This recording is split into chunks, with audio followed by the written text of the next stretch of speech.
El primero y el peor.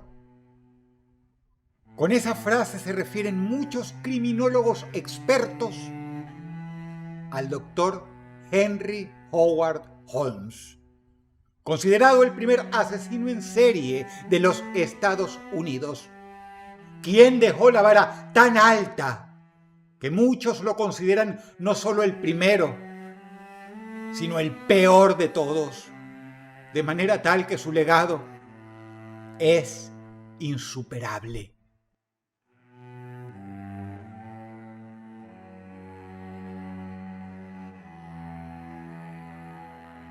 El Dr. Holmes era un talentoso arquitecto e ingeniero aficionado de una inteligencia sorprendente y por encima de cualquier promedio, quien, a diferencia del resto de los asesinos en serie que le sucedieron, no tuvo mejor idea que diseñar y construir un castillo de corte medieval, plagado de trampas, cámaras de tortura, sistemas de ejecución y juegos mortales que harían pasar vergüenza al mismísimo personaje ficticio Kramer de la película El juego del miedo.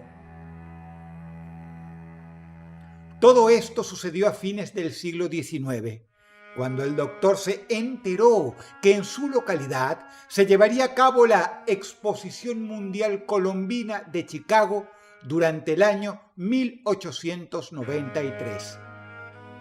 Fue entonces que este hombre se dedicó a planificar, diseñar y posteriormente construir un hotel que no era otra cosa que una trampa mortal para capturar asistentes a dicha feria y, una vez hospedados en dicho lugar, Holmes los secuestraba y lo hacía por medio de trampas mecánicas y, con el uso de diversos dispositivos, los torturaba y ejecutaba de formas tan diversas que incluían mutilación múltiple, envenenamiento por gas, la horca, el empalamiento y el aplastamiento en cámaras que se cerraban como prensas.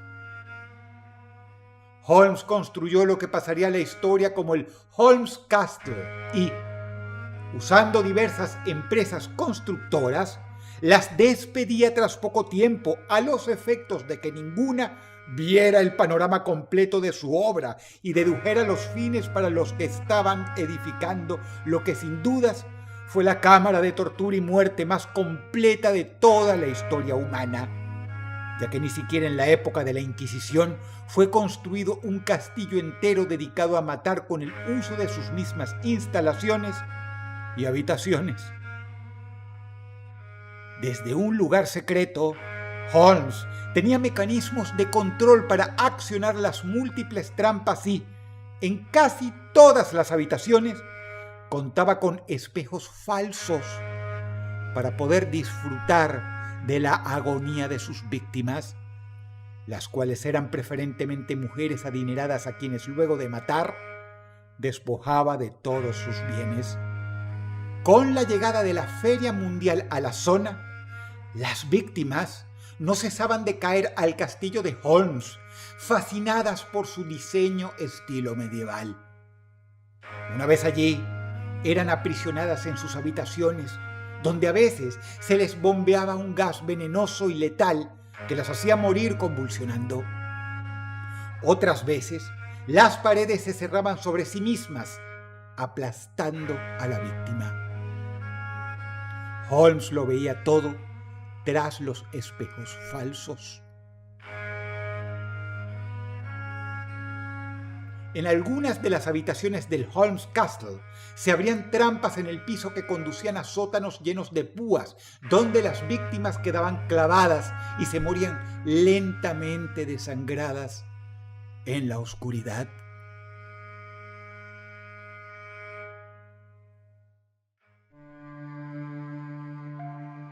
A veces Holmes simplemente accionaba mecanismos de captura que inmovilizaban a los huéspedes y acudía personalmente a las habitaciones para terminar el trabajo con sus propias manos, siendo su arma favorita la navaja de afeitar, la cual, como médico y conocedor de la anatomía que él era, manejaba con una destreza envidiable.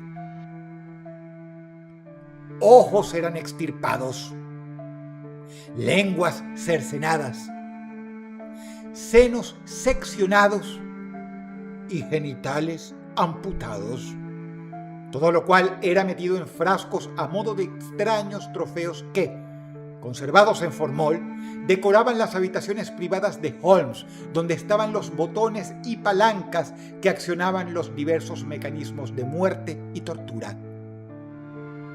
No contaba con cámaras privadas porque, como dije antes, esto sucedió desde el año 1893 hasta el 1896. Pero Holmes era increíblemente astuto y, por medio de sonidos y otras señas, amén por supuesto de los espejos falsos, él sabía muy bien cuándo activar cada trampa. Nunca antes había existido un individuo con tal vocación de matar y torturar, capaz de construir un edificio entero para tales fines.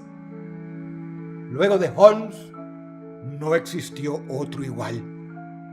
Hubo asesinos que emplearon sus casas o apartamentos como lugares de muerte para capturar y matar víctimas. Pero solo Holmes fue capaz de concebir en su mente y encargarse de construir lo que muchos llaman el infierno en la tierra. Un castillo que era toda una máquina de matar mecánica, automática, letal y dolorosa.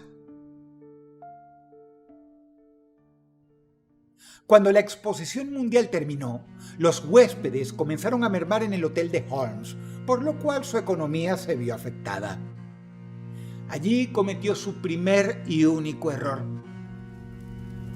simular un incendio en la propiedad para cobrar un seguro, sin percatarse de que los representantes de la compañía de seguros investigarían a fondo y detalle el lugar antes de pagar.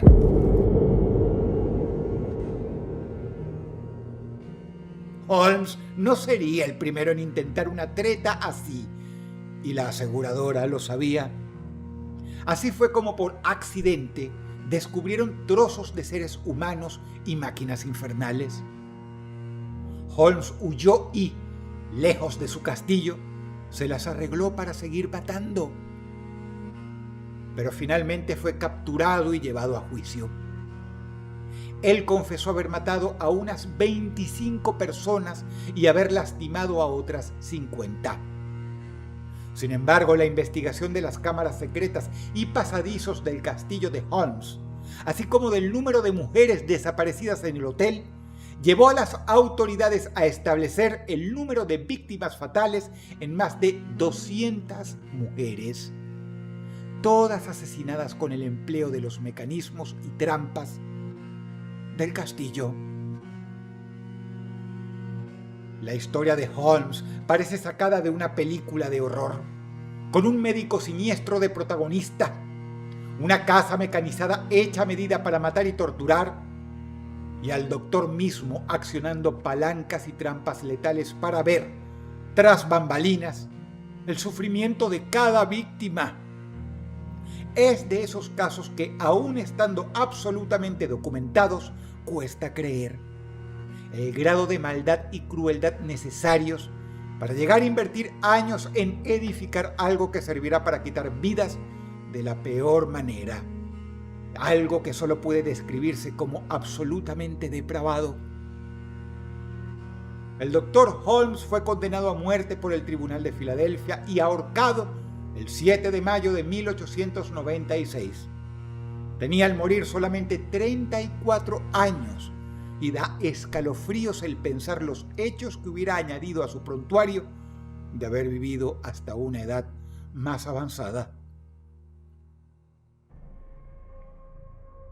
Desde un podio de privilegio en la historia, Este monstruo de la vida real parece mirar sonriente a todos sus sucesores.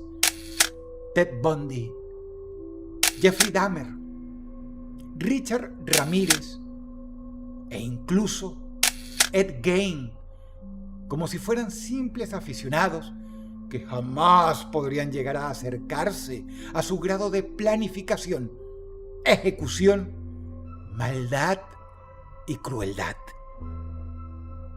Este fue, según las crónicas policiales de los Estados Unidos, el primer asesino en serie norteamericano. Y muchos criminólogos le llaman el primero y el peor de todos los asesinos en serie. La realidad supera a la ficción, tanto así que la ficción misma se queda corta aún tomando inspiración de los monstruos reales. Ahora sabes de dónde sacaron la idea, llevándola a la actualidad, no solo de los films de El juego del miedo, sino de muchas otras películas similares.